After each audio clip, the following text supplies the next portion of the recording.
Tinuturing ng PNP na co-mastermind ang isa sa dalawa pang naaresto kaugnay sa pagpatay sa negosyanteng si Anson Tano, Anson Ke, at kanyang driver na si Armani Pabilio.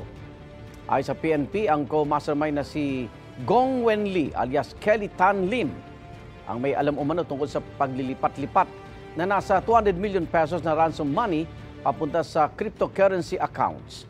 Si Kelly rin umano ang kasama ng biktima nang huli siyang makitang buhay noong March 29. Si Kelly raw ang pain para mapapunta si Tan sa bahay sa may Kawayan, Bulacan kung saan siya dinukot at pinatay. Si Wu Jiaping naman alias Wu Jiabing ang itunuturong nangasiwa sa pagtatago ni Kelly. Sabi ng PNP, palipat-lipat ng resort sa Boracay ang mga suspect hanggang sa mahuli sila nitong Sabado. Nakakuha sa dalawang suspect ang mga cellphone, isang maskara at wig. Naaresto sa noong Abril ang isa pang sinasabing mastermind na si David Tan Liao at dalawa pang suspect sa krimen.